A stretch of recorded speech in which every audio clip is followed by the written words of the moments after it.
So, good evening, everybody. Tonight we'll continue our Q&A session because so many questions have been coming in.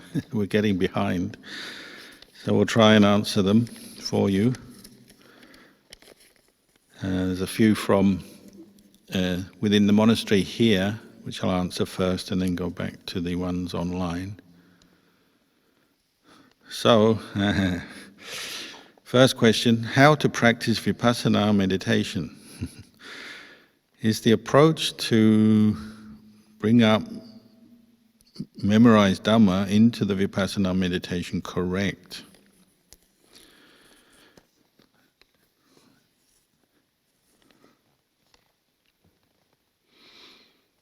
Well, there's many ways into meditation, as long as it stays within the Eightfold Noble Path and the Four Noble Truths.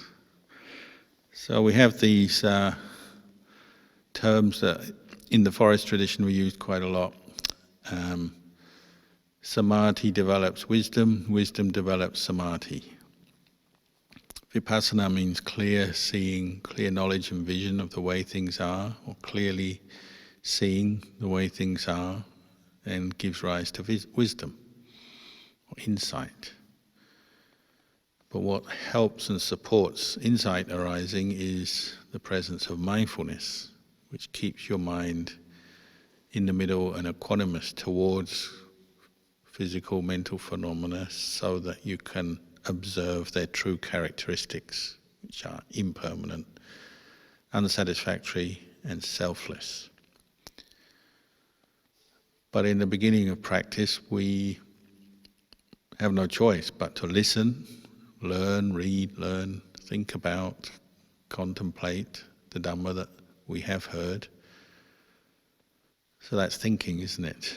Thinking itself can be the basis for Vipassana, but at first you need to direct your mind to calm down a bit, stabilize, let go of the hindrances, these 5 hindrances we talk about, to obstacles to samadhi. And you can let go of the hindrances by putting your mind on a single meditation object, and that's the traditional way of teaching. And that's what we call samatha practice, tranquility or calm.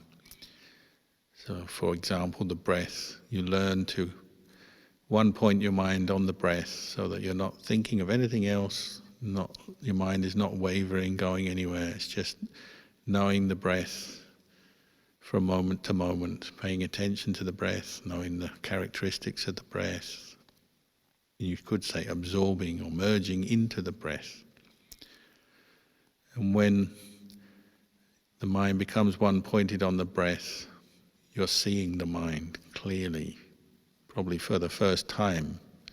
Normally we're just thinking, which is taking place within consciousness, within the mind, but it's not really seeing the mind in a detached way. It's just thinking and memorizing and reacting to things.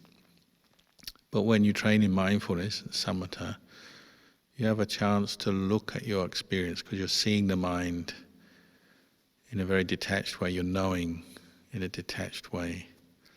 And you can look back at your experience of body and then the contents of the mind, feelings, memories, thoughts, and see them from this objective place, see them arising, ceasing, see them as not any ultimate self, but just phenomena.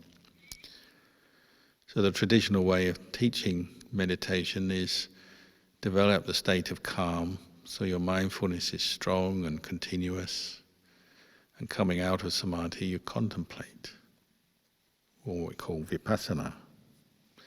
Your mind, sometimes they say, is raised to the level of vipassana, where it can look on at experience without getting caught up into it or attaching to it.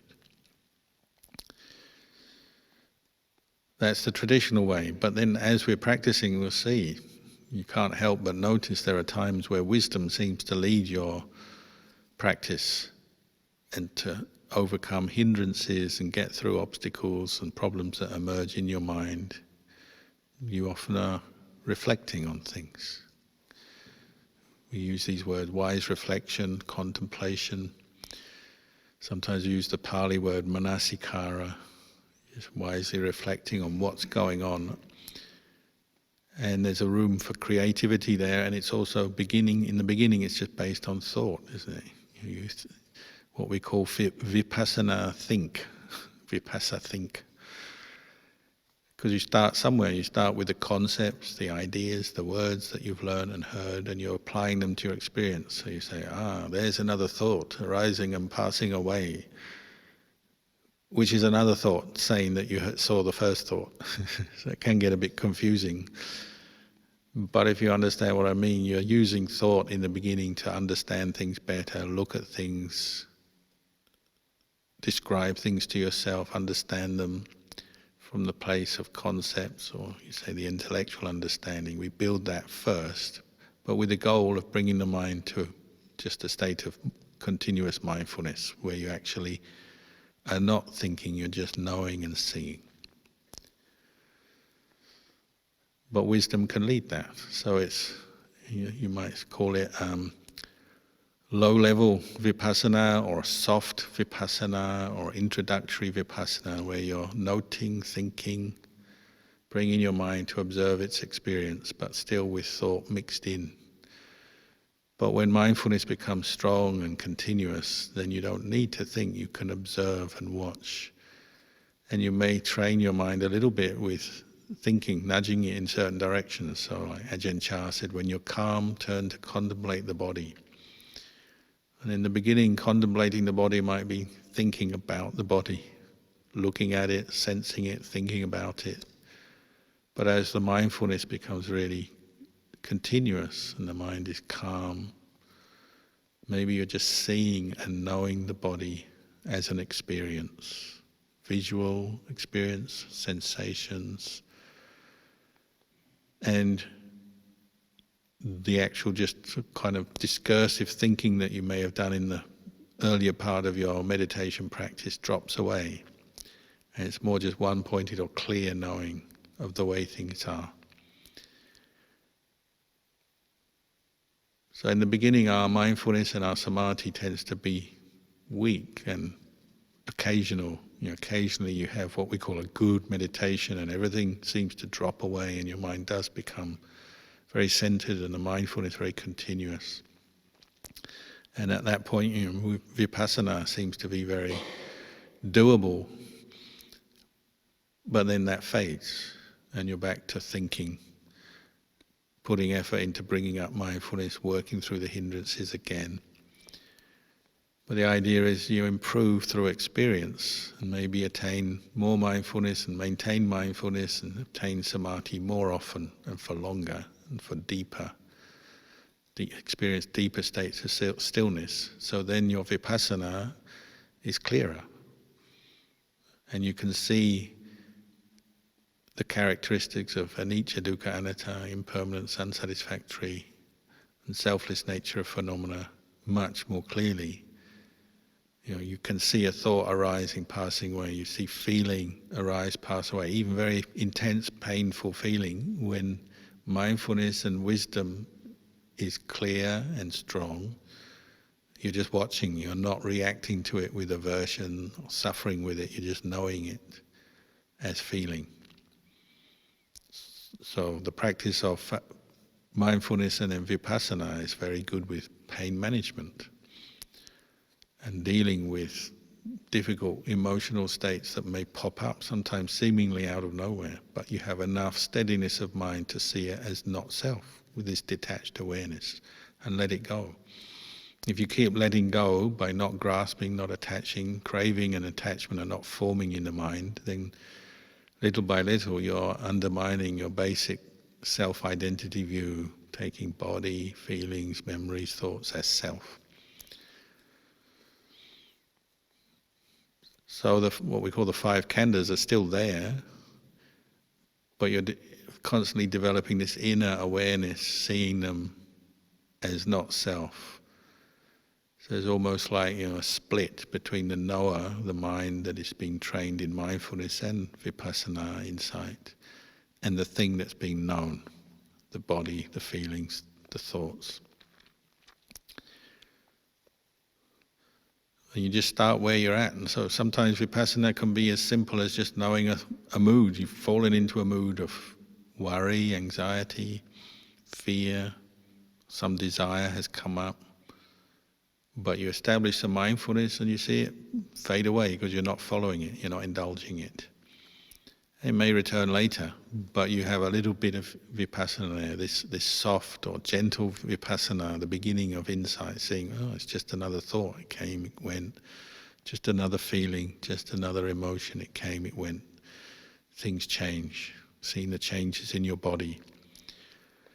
And just because you haven't developed deep states of samadhi yet doesn't mean to say you can't do that. It's just maybe your vipassana doesn't go in so deep yet, but you're still training in vipassana.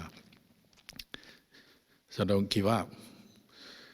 And some of the practices we do, if you're practicing them regularly, year in, year out, they build up their own level of wisdom. So some things you just know, and some kilesas, some attachments you just let go of because you've seen them over and over again and you're no longer deluded by them. Even if you're not skilled in samadhi and you find practice difficult, simply by doing it repeatedly over long periods of time, ideally just the rest of your life, then insights will arise.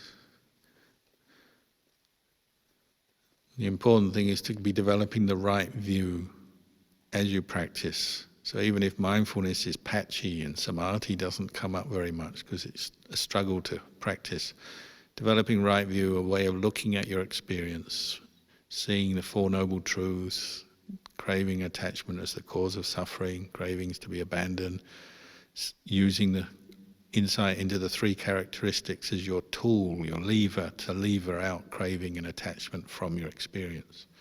You keep doing that and you keep using the right view, then you start to see results. Sooner or later you'll see some good results.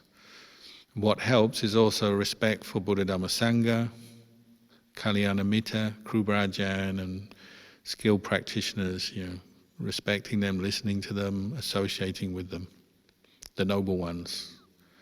You get a lot of strength from that because you see their good example and their instructions and then you apply them to yourself. Very difficult to really get deep progress in your practice by going it alone. I'd recommend respect the Buddha and the text, and also the living teachers that you have the good fortune to meet, and spend time with them, listen to them, respect them, and that will help.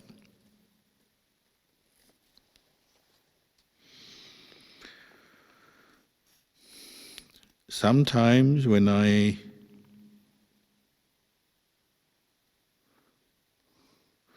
meditate, faces of people I have never seen come up. I say a share of my merit to you and it disappears. Is it just the brain conjuring up faces or actual beings looking for merit?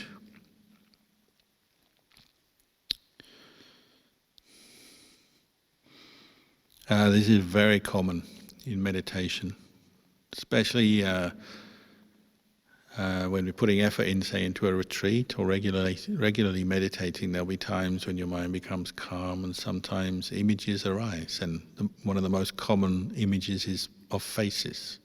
A face, multiple faces, sometimes a happy face, sometimes a horrible face.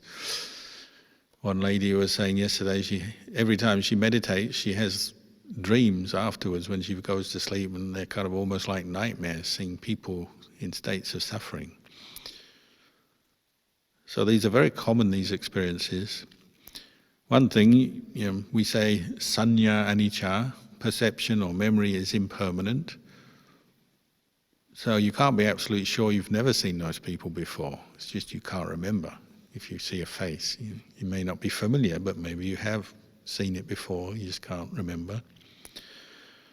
But yes, often is explained in Buddhist terms as when we're peaceful, there may be beings we're related to that are seeking merit. They're in states of suffering when they died, and they're seeking merit, and we're making very powerful merit when you meditate. In the hierarchy of merit, the Buddha pointed out, developing states of loving kindness is powerful merit. Developing insight into anicca, impermanence, is very powerful merit because it changes your mind for the better. And generally, bhavana, meditation, is the most powerful kind of merit you can make because it's changing you, changing the way you think, you look at the world for the better. So, of course, if there are some beings connected to you wanting merit, then they may pop up.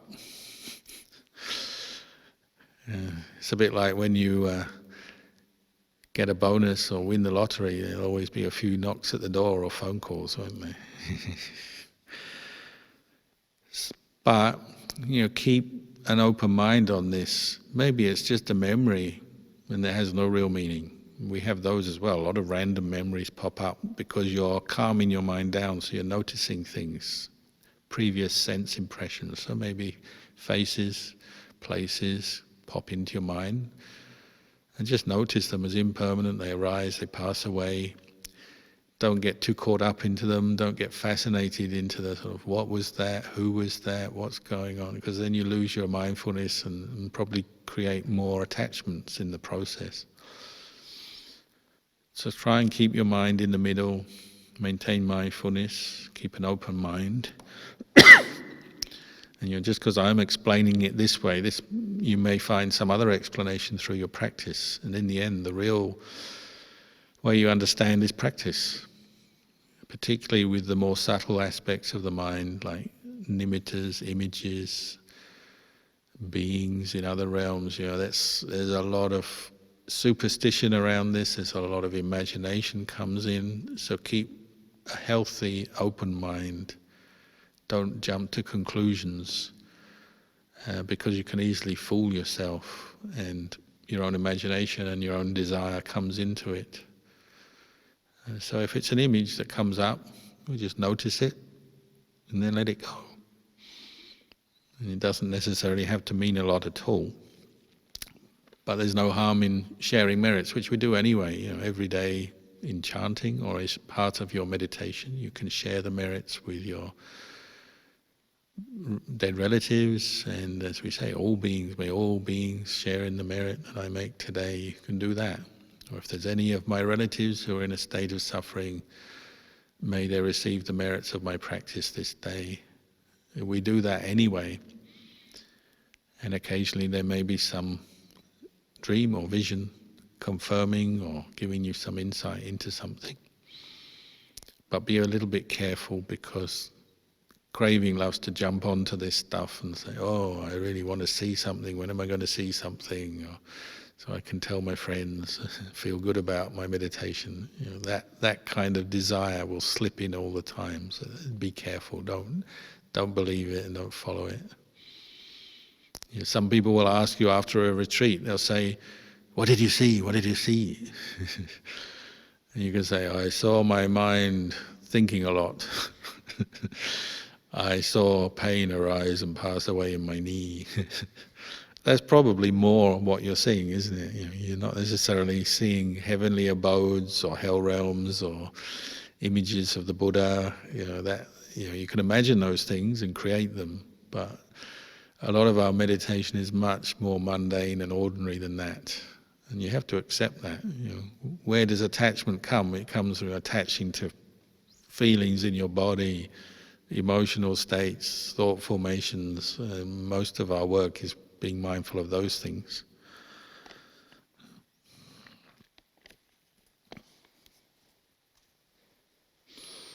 There's one lady staying with Ajahn Mahabua who used to have good meditation, and so she started to see images of people asking for merit. And then one, and then another, and then another. And in the end she was sitting the whole meditation period just seeing beings requesting merit, and she was constantly saying, I share my merit with you, I share my merit with you. And she went and told Ajahn Mahabua this, and he said, stop. You've got to train your mind to see the Four Noble Truths, develop vipassana, not keep looking at images of people asking for merit.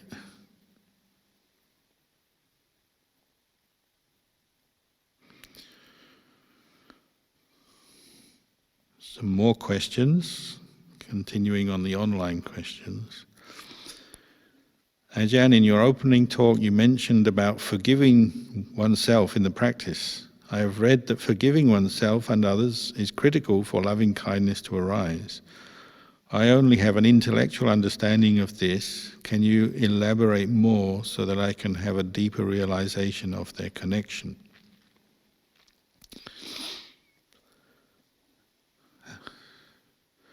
Well, it's a very common thing in meditation that you have memories of past experiences come up which are sometimes unpleasant and accompanied by unpleasant feeling, whether it's just a subtle emotion and you feel sad or disappointed or averse to the memory of that experience, or it's physical as well, just physical painful feelings, pains in the chest. Sometimes you have a memory of some past traumatic or unpleasant thing that happened to you, and when it comes up, you always have a pain associated with it. Sometimes it's physical, sometimes it's just subtle mental pain, mental feeling. And this is very common because life is not all bed of roses, and we've had some unpleasant experiences in the past, some of them initiated from us, mistakes we've made, things we've said and done that come back to haunt us, as well as things that have happened generally and sometimes from other people, or just unpleasant things that have happened in our life. So it comes up, memories. A very large part of our practice, especially in the beginning of meditation, is just learning to deal with memories and feelings associated with those memories skillfully. And so if you have physical pains, they are very common ones in the chest area. When you remember some unpleasant incident, you feel tight, you feel uncomfortable remembering it. Your mind becomes agitated remembering that. It's learning to come back to your meditation object, try and re-establish mindfulness. You acknowledge and accept the feeling, the thought, the memory, but try not to indulge it or build on it, but just know it. And if you're not indulging it, just knowing it will hasten its demise, its departure from your mind. So it's just a memory, just a feeling. And what also helps is often bringing up loving kindness as a conscious practice at that moment, sharing thoughts of loving kindness with yourself, wishing yourself well, accepting mistakes and unpleasant things that have happened, moving on. So you have compassion for yourself and also for other beings you've harmed, beings that have harmed you, memories associated with them. Developing loving kindness, goodwill, is a healing process for your own mind, and then also sending that thought out to others, and may they be at peace. Even someone who's hurt you, annoyed you, may they be at peace, may they progress in their practice, may they be successful and happy. Sometimes we consciously are bringing that up to counter our habit of falling into negativity about ourselves or others and past events. So it's a healing process, and one day you'll find you're free from the anger, the aversion, the unpleasant feelings. They will fade. If you're not feeding them, they'll fade. So you need mindfulness, wisdom, kindness, and just keep working on it. And things do change. Many meditators I've talked to have, had a period where they had this terrible, painful feeling associated with the past. Every time they think of that person or that place, that situation, tension comes, pain comes, but they work through it. Working through it means becoming fully mindful of it, seeing it as temporary, not self, and letting it go without creating further suffering out of the experience. And that takes time and effort, but it can be done.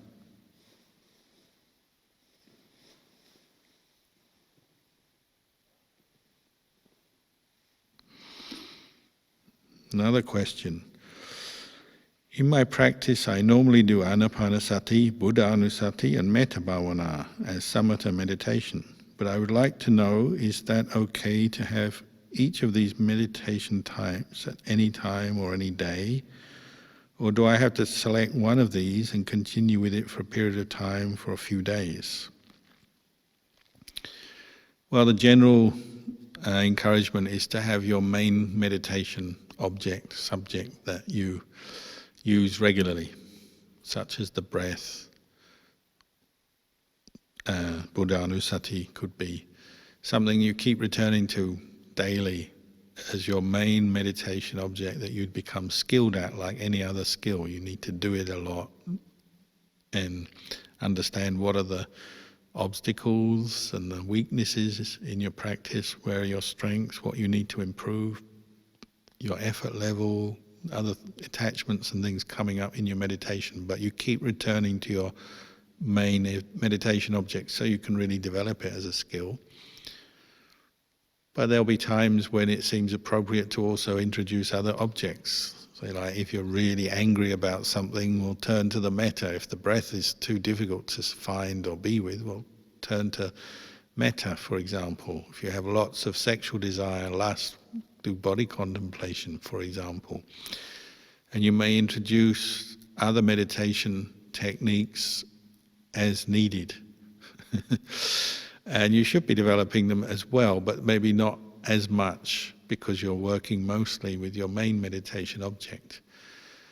But there's many other qualities that are developing as well in our practice. So, the wisdom reflections, exploring aspects of the Dhamma with wisdom is also maybe growing and developing in your practice, and that supplements the samatha. This is, as I was saying earlier, it's the practice of vipassana, from thinking about anicca, dukkha, anatta, looking, learning about it, to actually calming the mind and seeing it.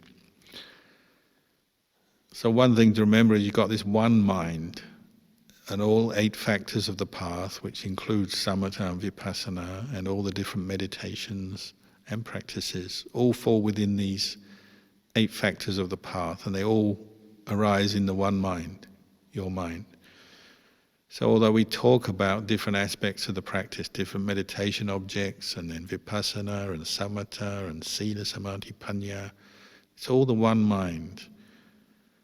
And so you can see sometimes there will be one part of your practice you need to emphasize more.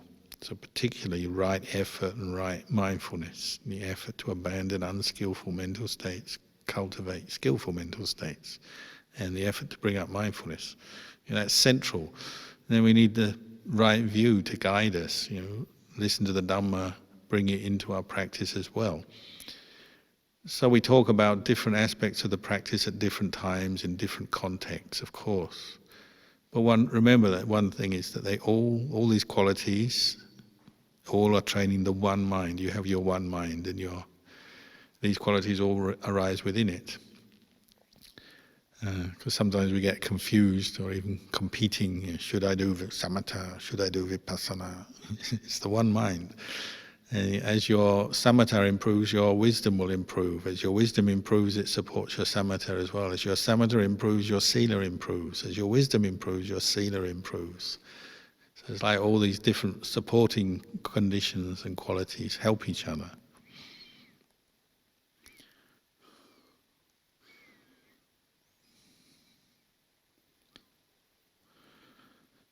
Second part of that question was, when doing samatha meditation, I could see there are thoughts coming up and disappearing, and I let go of these thoughts. But can a complete state of samadhi in the mind have those thoughts? Well, when your mind becomes one-pointed on object, other thoughts are faded away at that time. You're just knowing the one object, for example, the breath. So a state of samadhi is like the mind merging with the quality of knowing which had been developed with the breath. In the case of the breath meditation, it may be that the breath has become so refined at that point, you're just knowing the mind itself, but having based that practice or training of mindfulness using the in and out breath. But now the breath is so subtle, you're just with the knowing. And that state of samadhi, if it's fairly brief, the mind merges together, all the hindrances and thoughts fade, then you're with that for a little while. Could be 15 minutes or something. And then you withdraw and you're more thinking again, more normal experience. And then later you may go in a bit deeper, a bit longer, 45 minutes or an hour, and you withdraw. So you hear a lot about this talk about entering samadhi, leaving samadhi. But again, it's just the one mind, and the mind isn't entering or leaving or going anywhere, it's just right here, except for the factors of samadhi, the one-pointedness, the rapture, the happiness, the initial and sustained attention on the object. They're all there. So other things aren't in your experience. So thoughts and memories have stopped. You're not focusing on sounds and feelings in the body. Now your mind is just with one object. And it's peaceful. So you sustain that as long as you can. So if you may become skilled and enter for many hours at a time. But there's only a few people who will do that. But you certainly may experience states of samadhi where all the other hindrances have dropped, and you're not thinking and you're not knowing other things, you're just knowing your one object. And you may well experience that from time to time, and that's good.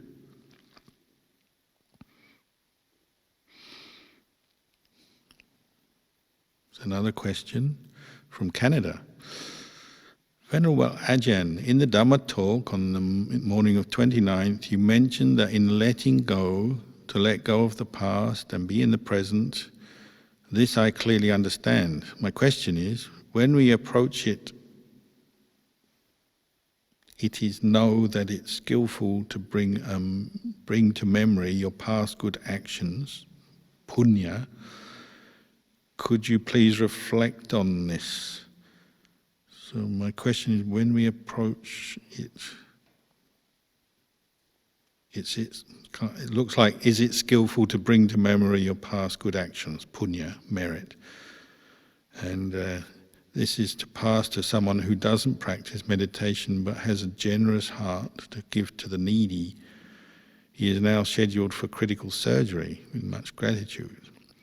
I see. So you've got a friend who is preparing for surgery, so they're not a Buddhist meditator, but they're a generous-hearted person. So yes, that might be a nice thing to do, is sit down and talk to them about some of the generosity they've practiced in the past and bring up the happiness of remembering those skillful actions or meritorious actions.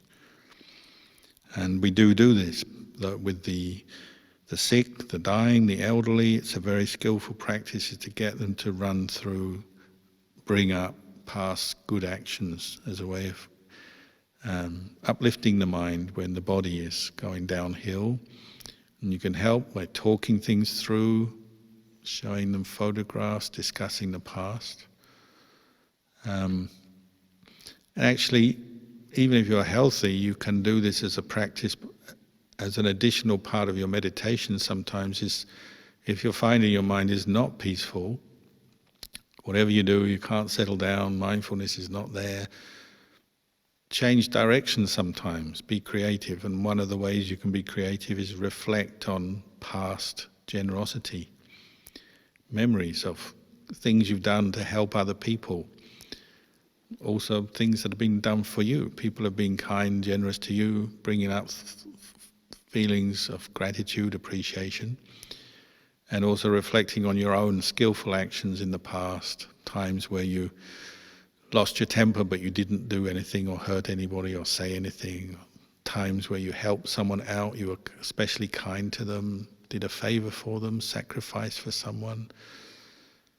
You can do that as a discursive meditation, using thought skillfully to remember merit you've done in the past, good things you've done in the past, and it uplifts the mind. And then after that, your mind may be ready to take on the breath or another meditation object that's a little bit more refined.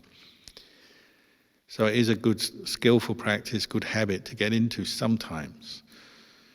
And people often doubt this, and they say, well, isn't that just making a self, a conceited version of yourself? Oh, I'm good, I've done good in the past, I'm a good person. Isn't that self-view? Well, it depends where you're at in your practice. It could be considered self-view, but at least it's got some wholesome dhammas there. And then you may go on to reflect on that. This is actually not self, it's memories of good actions. The feelings that arise are not permanent, they're not self, they're just good feelings, but they help. And so you practice some vipassana on that reflection on the good that you've done as well, to prevent it becoming an exaggerated self-view or a puffed up, conceited view of yourself as some kind of good person. It's not that, that's not your aim. The aim is just to bring wholesome dhammas up in your mind at a time where you may be very scattered or stressed, or you may have physical problems. So it can be a useful practice for all of us from time to time. Another question from Singapore. Luang Por, thanks for your invaluable guidance during the retreat. I have a question relating to meditation and ordination. From what I read of the lives of at least 3 Ajahns, all currently abbots of various Thai forest monasteries, it seems to me that their liking and ability with meditation before their ordination seems to have had a bearing with their success in staying on in the monastic life. I'm not sure if I have drawn the right correlation. Could Luang Por share, if possible, if that is true, and what are the successful factors for one to succeed in the monastic life? The simple answer from Luang Por Chah is don't give up. If you don't give up, then you'll succeed. How quick or slow just depends on other factors, but don't give up. And really, that is one of the qualities that monks, nuns, laymen, laywomen rely on, is patient, persistent effort in the practice. Being willing to go through your own karma, your own obstacles, stick with it. And that's fed by faith in Buddha Dhamma Sangha, association with good teachers and good examples. You get more inspiration from that, and then you don't give up, you keep going, and you're willing to face whatever difficulties come up. That seems to be a common trait in all the great forest masters, is they didn't give up. But it's not to say they didn't have doubts or obstacles, they certainly did, but they didn't give up, they worked through them. I like the story of Luang Por Juan, who was considered to be enlightened, but he said his father had been a tailor, and so he taught him to sew. And his first couple of years as a monk, 3 times he sewed his own lay clothes ready to disrobe. And he decided not to. But he had the robes ready, the clothes ready to disrobe because of his doubts about himself and the life. But he didn't give in. He threw the clothes away or gave them away and carried on. This evening I was talking to a friend, a monk, who's come to the point where he's going to disrobe twice, and each time he couldn't go through with it. So he's still a monk. So some monks have to go to that point. They go to the point where they're going to chuck it in, but they don't. If you don't chuck it in, you keep learning, and you're growing, and you're moving on, and you're going higher, and going through your obstacles, you get wiser, more experienced. You find your own level of practice, and this is the results of the practice. You find out how you can keep going. So of course there are those monks who seem to have had success with their meditation already as a layperson. So the Buddhist explanation is, they're continuing what they've developed in a past life. They've already practiced meditation in a past life, so when they sit this life, not long, and they start to get results, the mind calms down. Monks, nuns, laymen, laywomen, there are these examples of people. And it seems to make sense. Maybe it's another bit of evidence for past life experience. Why is one person seem to get quick results in meditation? Well, maybe they've done it before. Another person seems a bit slower and struggling. and maybe they haven't done it so much before. But one thing that you got from, say, Ajahn Chah or some of the other teachers, Ajahn Anan, Lumpur Buddhadasa, many I've talked to, they say really everybody has it in them. It's just whether they draw on those qualities and bring them out in this lifetime. It's not like one person has it, someone else doesn't. Everyone has it. It's just whether they bring up those qualities and really commit to the practice. And you see in the time of the Buddha, there's some of those stories like the king Ajatasattu, who the son of Bimbisara, King Bimbisara. The Buddha said if he hadn't murdered his father, because he heard Devadatta and he got caught up in his own ambition, so he ended up being the cause of his own father's death, which is a very powerful obstructive karma. The Buddha said if he hadn't done that, he could have become a Sotapanna in that life. But because he made the very serious, heavy karma of ordering the murder of his own father, that couldn't come to fruition. So who knows what store of good karma we've got in the past. And it's about whether we're nurturing that and using it to go on and do more good, or we make some mistakes and block it off or turn away from the practice. We all have these choices all the time. Every day we have choices opening up to us, and so that's why reflecting on your karma and how to develop good karma and abandon bad karma is so vital to the practice. Often we're spending a lot of time blaming others for our choices and our experiences in life. This person didn't help me and that person was trouble, and it's the government and the economy and my parents or my work colleague or my boss. Or we do a lot of that. Often the last person we're looking at is ourselves. So come back to yourself and see you have lots of good potential in you, but you have to keep practicing, bring it out. And putting regular effort into meditation is so valuable, because we joke, we say when people go to see an astrologer, sometimes they say, do you meditate? They're looking at your palm, or they're reading the stars or your birth date. If you're a meditator, they often say, oh, I can't tell anything, because meditators tend to change their karma quite quickly in a good way. It's the most powerful kind of good karma. Learning to meditate properly, following the Buddha's instructions. So the astrologer can't predict, they're not sure, because often things go very well for someone who meditates, but you have to keep at it. Because it not only keeps you out of trouble, it also develops very good qualities in your heart that can really improve your life, and good things can happen.